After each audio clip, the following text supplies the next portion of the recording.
So, guys, for those of you, and I appreciate this, for those of you that were willing to say, hey, no, I haven't finished the homework, or I don't really understand what's going on, guys, good on you. That is actually a really good thing, because it means that you are wanting to learn this material and you understand that you need the motivation of that placeholder. The question then becomes, what do you do with that late homework once it's done? And guys, the answer is do not put it in the basket. When you have this late work done, come to me outside of class time, unless it's clear that we have some free time during class. All you got to do is come and grab me and go, hey, Mr. Namber, I got that procedures and percent error assignment done. I will turn to you and say, what questions do you have? And we'll sit down and we'll answer all of your questions. We'll get that all nailed down. We'll get it recorded in the grade book. You're done. Do remember, though, guys, that the deadline for this is the day of the test, which segues nicely into looking at the calendar. So, guys, today, Tuesday, we are going to cover the last of the new material for this unit. Homework number 3 will be due when I see you next time. We'll talk more in a minute. It's relatively short. But, guys, today we're going to wrap up all the new material for the unit. And then, guys, hang on to your hats. For the next 2 weeks, you are going to be in and out of lab in this constant cycle. So when I see you on Thursday, we're going to go into lab. You are going to be carrying out a lab. Your homework that night will be to write that thing up. And then I'll see you again on the 7th. And guys, the only thing I have scheduled on the 7th is us to get together and to perfect your lab write-up. And guys, understand, we don't do this. The only time we do that is Unit 1, because I want you to be really good at writing up labs. So that's all we're going to do on the 7th, is you're going to perfect your lab write-up. Then when I see you on the 9th, you're going to turn that lab in, and we're going to do another lab that goes over what we're doing today. And then, guys, you'll write that up for the 13th, and we will talk a little bit about what that lab should look like. And we're going to spend the rest of the day on the 13th teaching you to study for your first unit test, which will actually be on the 15th, and you'll turn in that next lab as well. So, guys, lots of stuff going on. Today's the last of the new material for this unit, and you need to grab the following items. Kerplop, kerpow, like so. So, guys, grab these things. You are going to need a paper and pencil. You're going to need a calculator. And then your very own periodic tables. It's like Christmas in August.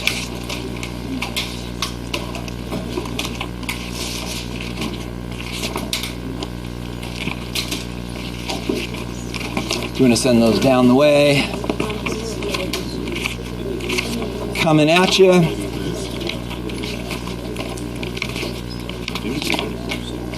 It is the 31st. Can you believe that we're going to get in 3 full weeks of school before Labor Day?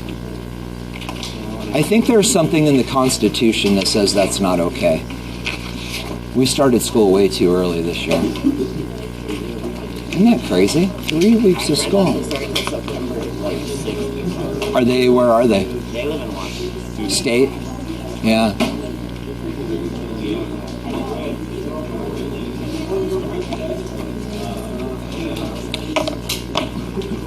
All right.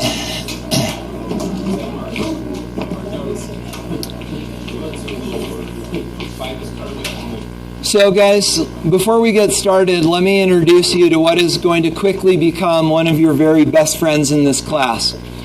Guys, here's the deal. Periodic tables are fair game on everything that you do in this class, always. And unlike lots of other chemistry teachers at other schools, we never have you memorize this thing. The thinking being this, guys, why memorize something that you can simply look up? It doesn't feel like an effective use of your time and energy, so we're not going to do it. But guys, the thing that's crazy is you're going to use this thing on a daily basis for the rest of the year, and many of you are going to have it memorized by accident. But guys, with that said, I'd like to orient you to this thing really quickly before we start using it today. So the first thing that I'd like you to notice is that it's double-sided. So guys, the front and the back, and this thing is so information dense that one of the first things they had to do is they had to remove all the units from the numbers. Because if you put units on all the numbers, there isn't space to put the numbers. So guys, do this with me. Turn to the front, and this is what we're going to call the front. The part that looks like the thing on the wall, sorry. And guys, looking at the front, if you look down in the lower left-hand corner, you'll notice there's a decoder key. It tells you, and it uses zinc as the example, it tells you what each one of those numbers in the boxes represents, and it gives you the units. So guys, as you're looking down there, if you turn your attention to the screen for just a second, you'll notice that what we're talking about today is density. This is why I'm giving you your periodic tables today, because this is where we're going to get that information for the elements. So guys, down in the lower left-hand corner, find density. Where is density data in each one of these boxes? The lower left-hand corner. Do y'all see that? Okay. Now guys, notice the units for density. You see them there in parentheses? What are they? Grams per centimeter cubed. Yeah. Yeah, so the entire bottom row doesn't have a lot of data because all of those elements don't exist anywhere else in the universe other than California and Moscow. So those elements are all man-made. They literally don't exist anywhere else in the universe that we know of other than research labs. And right now the only countries with robust enough science programs to make elements are us and the Russians. And so all of these elements only exist in labs. Weird, right? And because that's true, we can only make very, very small samples of them. So we don't have enough of these elements to actually do things like measure their density. Weird, right? Okay. So guys, this then becomes the segue. Don't miss this. So the units for density are grams per centimeter cubed. The problem is that we don't really understand what those things mean. And guys, that's where we're going to start today. So what I'm going to encourage you to do is copy this table into your notes. So guys, make that top horizontal line one box tall, one line tall. Then guys, beneath that, the empty boxes that obviously we're going to fill in, make those 4 boxes tall for a total of 9 for this entire thing. And then guys, make this as wide as you possibly can. As you're drawing this, let me help you get oriented to what you're doing. So guys, we understand from looking at the periodic table that the units for density are grams and centimeters cubed. But for this to make sense, you need to know what grams and centimeters cubed are. So we're going to define these terms. Now guys, this is a little bit out of order. And the reason this is out of order is because you did the measurement activity and you weighed things in grams. And you did the measurement activity and you measured the volumes of things with a graduated cylinder in milliliters, which you'll find out in a minute is the same as a centimeter cubed. But guys, this is the day where we finally define what these things are so that you have a clearer sense of what's going on. Have I babbled long enough that you're done copying this down? You're all right? Okay, so guys, here's what we're going to do. We're going to talk about volume, and we're going to talk about weight or mass. Now guys, if you've taken physics, you know that weight and mass are not the same thing. We are going to treat them interchangeably. That is not right. It is completely incorrect. But guys, for our purposes, we're going to treat weight and mass interchangeably. We're going to say weigh something and record its mass. And guys, understand that's actually a contradiction, but we're just going to be okay with it.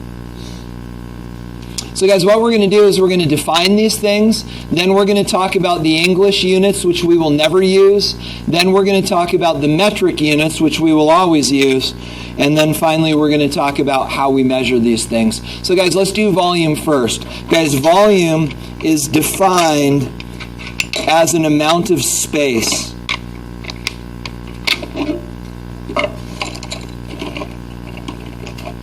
Once again, volume is defined as an amount of space.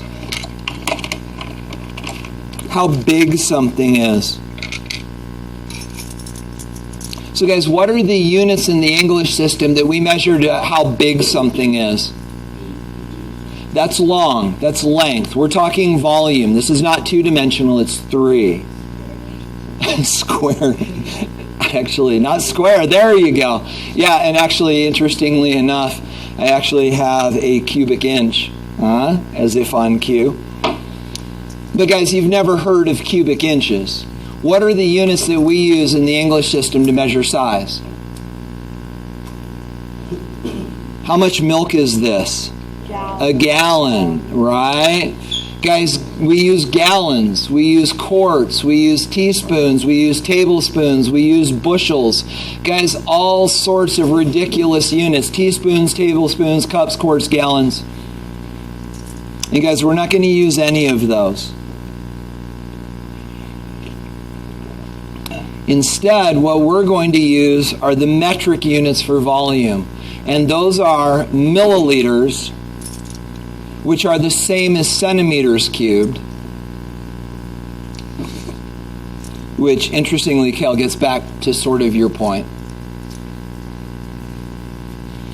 And guys, we're also going to use liters, which are the same as decimeters cubed. So guys, if you can't keep track of this, or if you're not understanding right now what we're saying, you may want to make some sort of note to yourself that these are the same and that these are the same. Decimeters cubed and liters are interchangeable. Milliliters and centimeters cubed also interchangeable. And guys, let me show you how this works. The metric system makes way more sense than the English system. So guys, let me introduce you to a centimeter cubed. This is a cube that is a centimeter on the side. That's where the name comes from. But guys, how big is this? It's a milliliter. You get it? So guys, a milliliter is the same as a centimeter cubed. Let me introduce you to this. This is a liter. But guys, this cube that has the volume of a liter is actually 1/10 of a meter on each side. And the prefix for tenth is deci, so this is a decimeter by a decimeter by a decimeter. This is a cubic decimeter, which is the same as a liter, and that's why those are interchangeable. Does that make sense? Okay. So guys, with that said then, how do we measure these things? And the answer is we use graduated cylinders. As you learned in the homework today, we never use beakers or Erlenmeyer flasks to measure volume, just graduated cylinders. So guys, you good there? Yeah, please. What is the version of the cubics? Actually, it's interesting. If it was filled with water, it's a metric ton. Yeah, so if you had a cube that's a meter, wait, is that right? So it'd be 1,000. Yeah, it is actually. So if you had a box that was a meter by a meter by a meter, that would be 1,000 cubic decimeters. And each one of these is a kilogram, which is 2.2 pounds. So it's actually a metric ton of water. Isn't that weird? Yeah. All right, you guys good on volume? All right, let's keep going. So now, guys, we need to talk about weight and mass. And again, if you've done physics, I know that your little spidey senses should go, wait, this isn't right. But guys, this is what we're going to do. We are going to say that weight or mass is an amount of matter. Guys, understand that's really not true. Mass is an amount of matter. Weight is gravity pulling on that mass, on that matter. We're going to use them interchangeably. So guys, when we talk about the English units of weight, it is stinking nutty. What do we got? Pounds, ounces, tons, all. We're not going to use it. But guys, those are the ones that you probably know. It gets worse. But you know about things like ounces and pounds.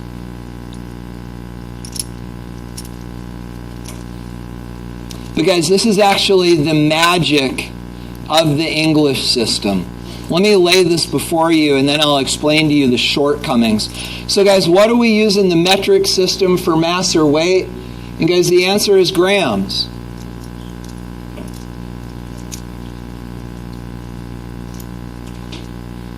Some of you know this.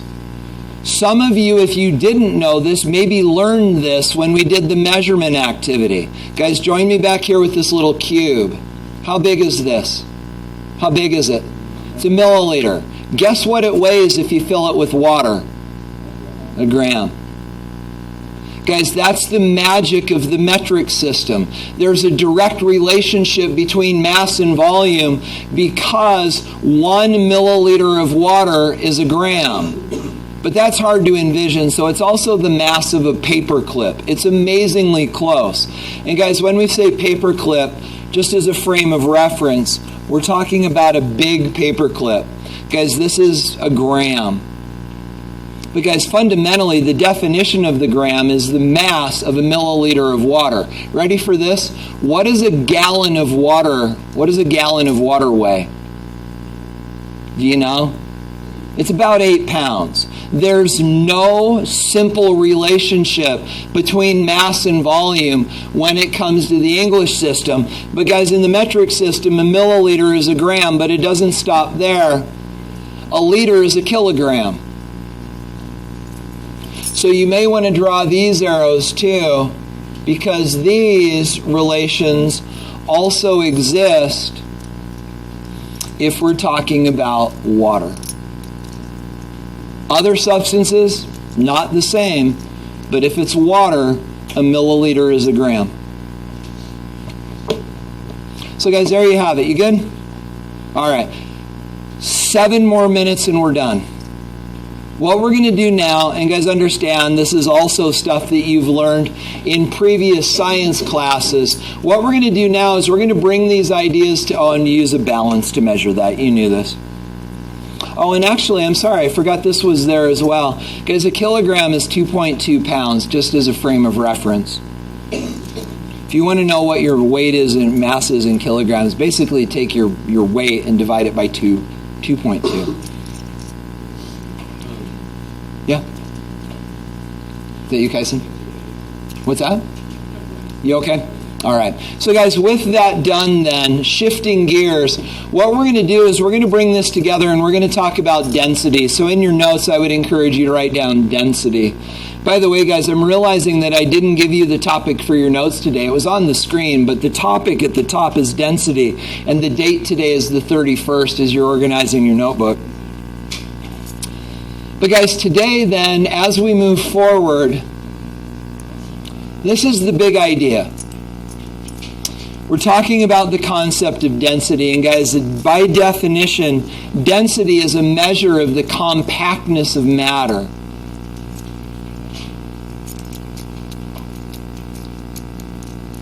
The more compressed something is, the more dense it is. And guys, while that's a useful definition, mathematically, it's easier to think about as a ratio. And this ratio is a ratio of mass, okay, there's a term we just talked about, and volume, also a term we just talked about.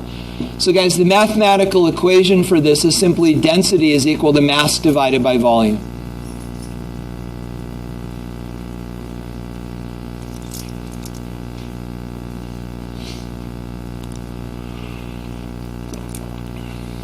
So guys, now let's talk about units and let's bring this full circle. So looking up in your table, what are our units for mass? Oh, you're still writing. Oh, wait.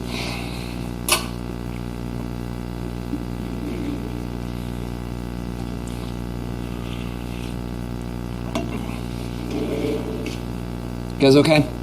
So let me ask the question again. Looking up into the table where we defined mass and volume. Guys, now what we've got to do is figure out units for density and bring this conversation full circle. So guys, what are our units for mass? Grams. What are our units for volume? Milliliters. Those are our units for density. Grams per milliliter.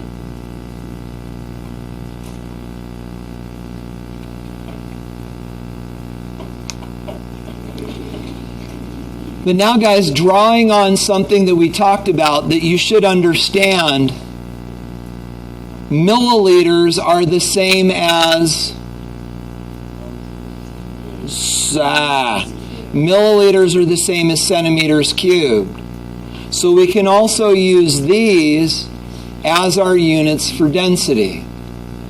Guys, as you write that down, turn your attention back to your periodic tables. Look down in the very bottom corner of your periodic table and compare what you just wrote down with the units for density that are on your periodic table. You see how that just came full circle? Guys, the units that were given on the periodic table are grams per centimeter cubed, which are the same as grams per milliliter, which brings us back to our definition of density, which is mass divided by volume. Do you get the idea? Now, guys, when I ask the question, what is a milliliter the same as? I heard some of you say a gram. Guys, we got to talk. That's true if it's water. But what if it's aluminum? Guys, find aluminum, element number 13 on the periodic table. What is the density of aluminum? 2.7 grams per milliliter or centimeter cubed. Guys, watch. You should be able to answer these questions. This is a milliliter. If this is full of water, what does it weigh? A gram. What if this was made of aluminum? What would it weigh? 2.7 grams. Let me ask you a question. Would it float? Why does aluminum not float in water? Because it's more dense than water. So, guys, anything on the periodic table that has a density greater than that of water will not float. So what's the density of water? Well, guys, 1 gram, 1 milliliter. What's 1 divided by 1? 1. So, guys, the density of water is 1 gram per milliliter, and anything that is more dense than that will not float. You get the idea? By the way, guys, you're going to see that on the test next week. Just, I think you understand, but that's an important idea. Okay, you guys good? We're going to do a little bit of math, and then we're going to shift gears, and we're going to get up in just a minute. So, guys, we understand this mathematical relationship. What we need to do now is we need to apply it. So, guys, I would encourage you not to write down the questions, but I am going to encourage you to write down solutions so that you have a sense of how to solve these problems. So, guys, it says this. Read it with me. It says you've got a metal block that weighs 100 grams and it has a volume of 8.81 centimeters cubed. If this block is made of an elemental metal, which means it's on the periodic table, what is it? So, guys, how do we solve the problem? How can we identify what this metal is made of simply using the data on the board? Matthew, please. And what does that give us? So we divide the mass by the volume. That gives us the density. And then compare to the periodic table, and whichever one it matches up with, that's got to be the element, right? Guys, this, though, is what this is going to look like. Again, I know we're developing patterns, and I know we're developing habits. But, guys, we in this class are going to celebrate doing work well. So, guys, join me at the board and let's solve this. The first thing that we need is an equation. Please do this with me. Guys, get in the habit of writing down equations. By the way, guys, you never memorize equations in this class. They will always be given to you on the test, including the percent error equation. So, guys, we know the density is mass divided by volume. What is the mass of this block? 100 grams. Plug it in. With units. What is the volume of the block? 8.81 centimeters cubed. Guys, please grab your calculators and solve this, including the correct number of significant digits and units on your answer.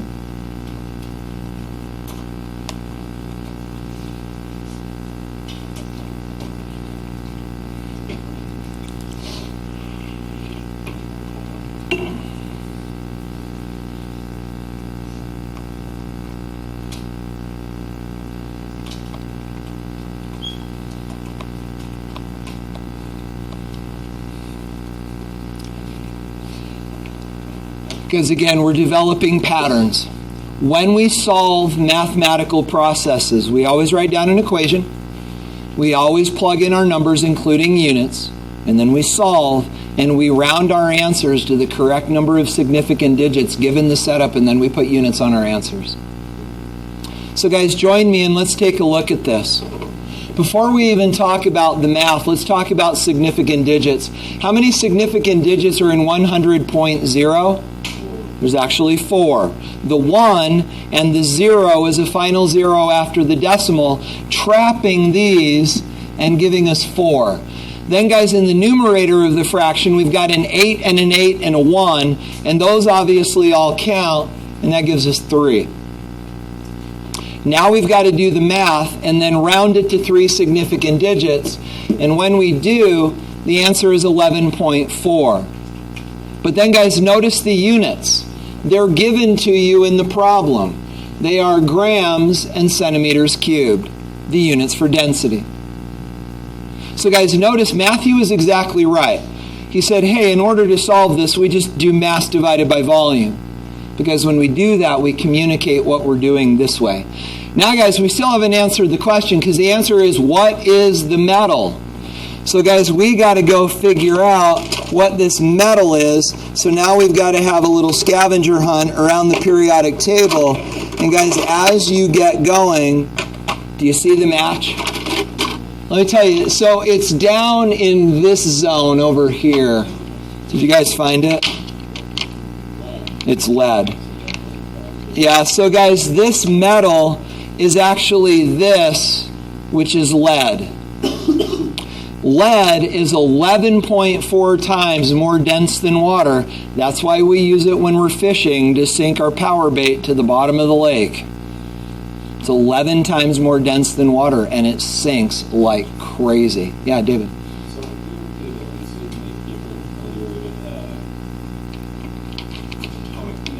Yeah.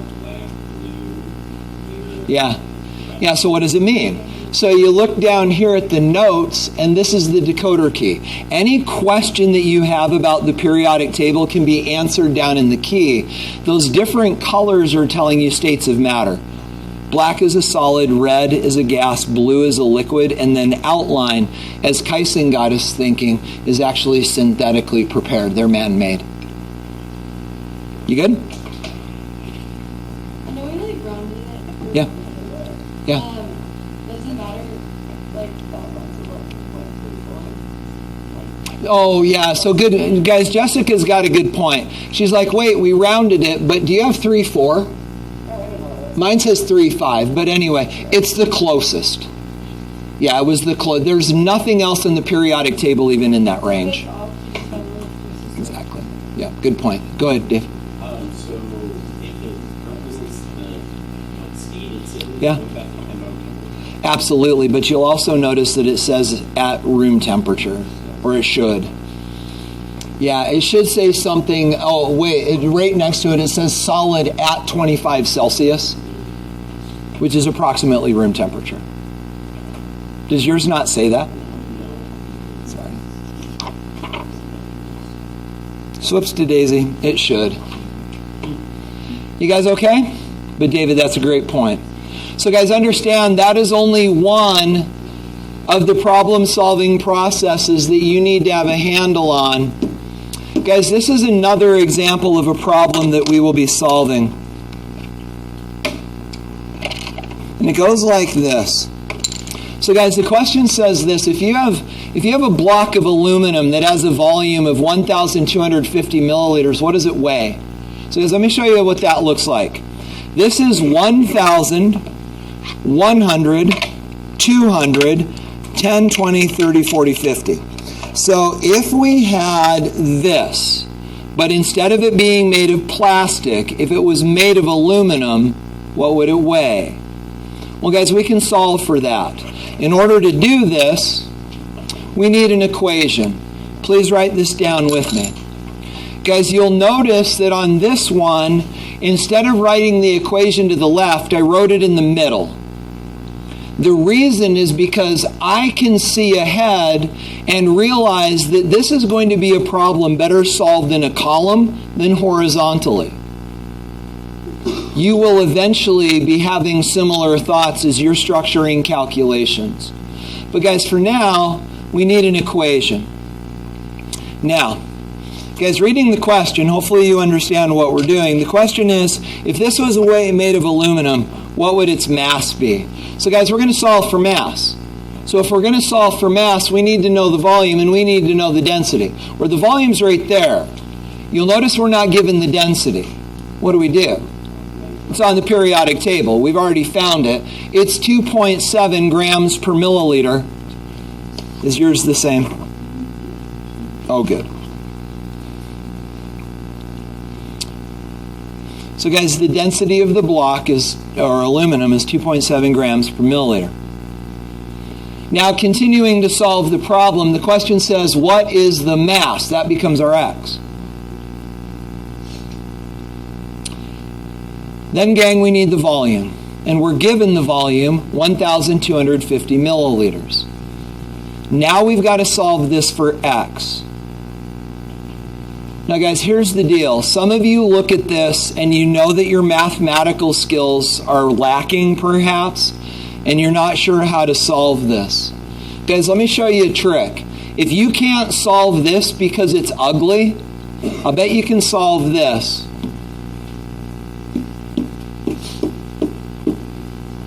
What's x? What divided by 2 is 3? 6. So how do you solve this? I call this cross multiply. I don't know what math teachers are calling it now, but to solve this, you multiply both sides by 2. However you want to think about that to solve it, it's 2 times 3, that's 6. Guys, apply the same logic to this. In order to solve this, you need to cross multiply. Then round to the correct number of significant digits and put units on your answer.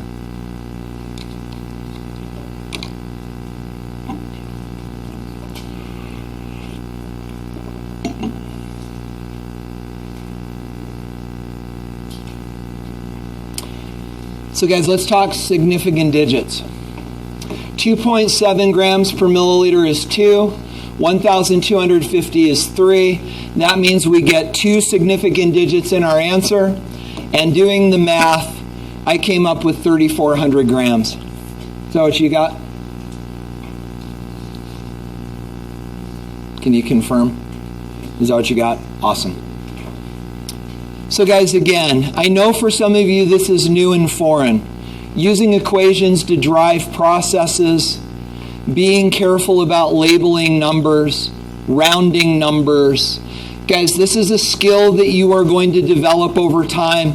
Right now, the trick is slow down, don't cut corners, and make sure you're engaging in the whole process. Guys, go ahead. Well, this will let you do either. So, if you have the mass and volume, you can get density. If you have the density and the mass, you can get volume. If you have density and volume, you can get mass.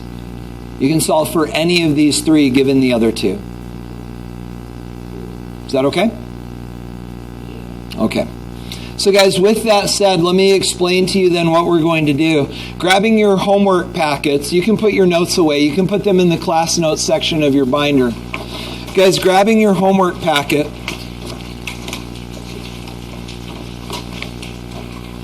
we are now doing the last homework assignment in this unit. It's assignment number 3. It is only 4 questions. Guys, again, I know that grading homework for some of you this morning was sort of a eye-opener.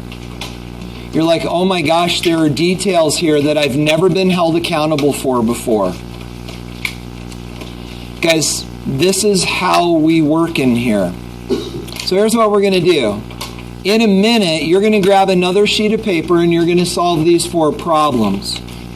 But guys, this is actually not what we're going to do first.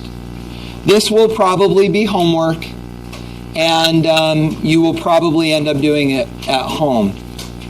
This is actually what we're going to do now.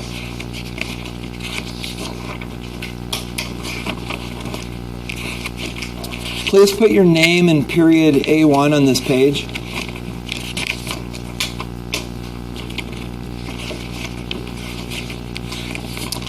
And guys, in order to do this, all you need is something to write with.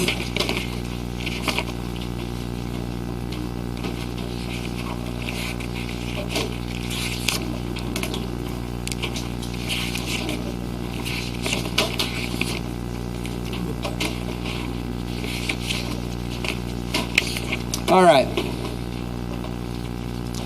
So guys, we have 20 minutes to do this.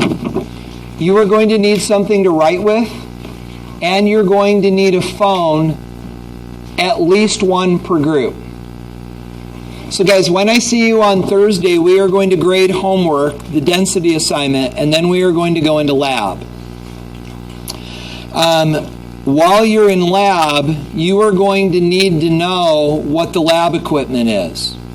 So guys, let me explain to you what you're going to do. On this sheet, in each one of these boxes, you are going to sketch, freehand, what each of these objects looks like. So now you're asking yourself, how are we supposed to know? Well guys, what we're about to do is we're going to go into lab. And when we do, you don't need goggles. When we do, you are going to see there are 3 drawers at each one of the stations that are labeled. And when you gently open those drawers, you're going to see across the top lip of the drawer, there are labels telling you what is inside these baskets and inside these drawers. Because you're also going to find that they're very well organized. Your responsibility throughout the year is to keep them that way, but by looking at the labels on the drawers and then associating that with what you see in the drawers, you're going to be able to figure out what these are. If you get stuck, Google it. It mentions this at the top. For example, evaporating dishes and crucibles look a lot alike. If you don't know which is which, grab a phone and Google it. You know what? That's the only one you're going to get confused. Let me just show you. This is a more efficient way to do this. So guys, crucibles and evaporating dishes. You'll notice that these are down at the bottom of your page. Let me just show you what these look like so you can draw them. So guys, first of all, just sketch it with me. This is a crucible. You'll notice that it's made of porcelain. You can heat these things up to like 1500 Celsius and they don't care. You drop them and they shatter. But guys, when you draw a crucible, it's got a flat bottom and it's got steep sides. This is a crucible. That's all you need to draw. Guys, contrast it with this. This is an evaporating dish. You'll notice that it has a rounded bottom and you'll notice that it has a spout. So when you draw an evaporating dish, it looks like that. That's all you need for your drawings. So guys, this then defines what you're going to do today. You're going to get up with your lab partner, go to the lab space that you've already taken possession of, get into those drawers, and guys, sketch drawings of each one of these other items. Then guys, after that, light your Bunsen burners. Each person in your group has to successfully light your Bunsen burner. When you're done with that, you're then going to come back in here. You're going to turn that paper that you have in your possession into this basket, and then the remainder of the time is yours to work on homework. Yeah. Oh yeah, oh my gosh, yes, thank you. So guys, if I may. So guys, this is your instruction manual for lab. So please take this with you when you go next door. Don't forget your left-handed gangster gun. It's seriously the key to success. Now guys, with this said, some of you have not yet done the lab safety day, which means you will not be going to lab on Thursday. I am going to do another lab makeup. Wait a second, hold on. Today after school, no, never mind. I'm going to do another lab safety makeup day today after school. Abby, I'm realizing we're not going to have time to do this together right now. We'll figure it out. But guys, there's another lab safety day today after school. That's your next and last opportunity before Thursday. If you don't have this done by Thursday, I can't let you go to lab. If today after school doesn't work with you, please come and talk with me. So guys, you understand what we're doing? See you next door.